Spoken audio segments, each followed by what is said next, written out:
So then you won't fight? Yes, Your Honour, I said, that's right. Now is it that you simply aren't willing?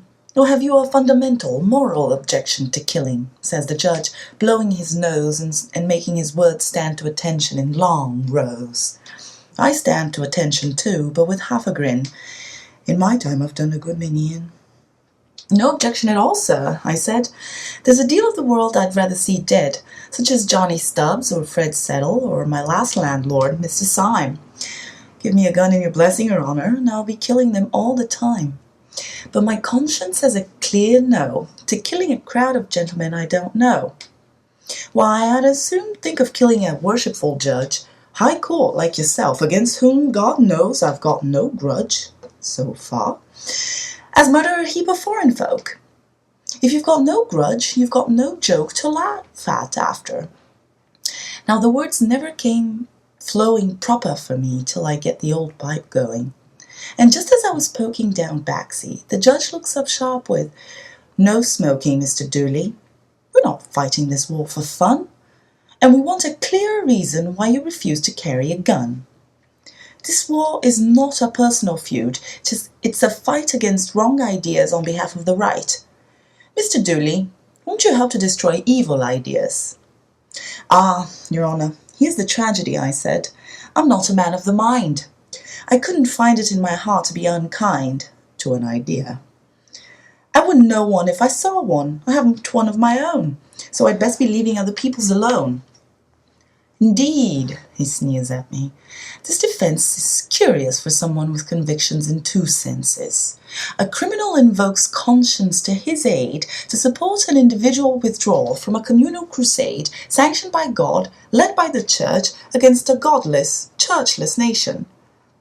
I asked His Honour for a translation. "You talk of conscience," he said. "What do you know of the Christian creed?" "Nothing, sir, except what I can read. That's the most you can hope for from us jailbirds. I just open the book here and there and look at the words, and I find when the Lord himself misliked an evil notion, he turned it into a pig and drove it squealing over a cliff into the ocean, and the loony ran away and lived to think another day. There was a clean job done and no blood shed. Everybody happy and 40 wicked thoughts drowned dead. A neat and Christian murder. None of your mad slaughter, throwing away the brains with the blood and the baby with the bathwater. Now I look at the war as a sportsman. It's a matter of choosing the decentest way of losing. Heads or tails, losers or winners, we all lose. We're all damned sinners. And I'd rather be with the poor cold people at the wall that's shot than the bloody guilty devils in the firing line, in hell and keeping hot. "But what right, Dooley, what right," he cried, "have you to say the Lord is on your side?" "That's a dirty, crooked question," back I roared. "I said not the Lord was on my side, but I was on the side of the Lord." Then he was up at me and shouting, but by and by he calms.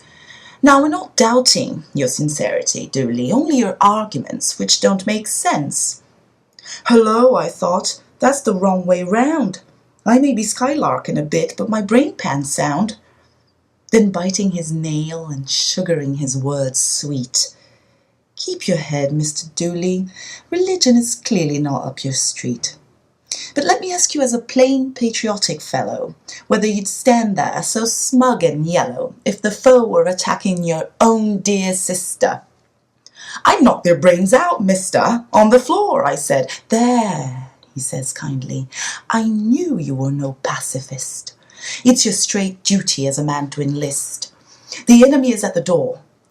You could have downed me with the feather." "Where?" I gasped, looking round. "Not this door," he says, angered. "Don't play the clown. They're 2,000 miles away, planning to do us down. Why, the news is full of the deeds of those murderers and rapers." "Your Eminence," I said, "my father told me never to believe the papers, but to go by my eyes, and at 2,000 miles the poor things can't tell truth from lies." His fearful spectacles glittered like the moon. "For the last time, what right has a man like you to refuse to fight?" "More right," I said, Than you. You've never murdered a man, so you don't know what it is I won't do. I've done it in good, hot blood, so haven't I the right to make bold to declare that I shan't do it in cold? Then the judge rises in a great rage and writes, Dooley is a traitor, in black upon a page, and tells me I must die. What, me? Says I. If you still won't fight? Well, yes, Your Honour, I said. That's right.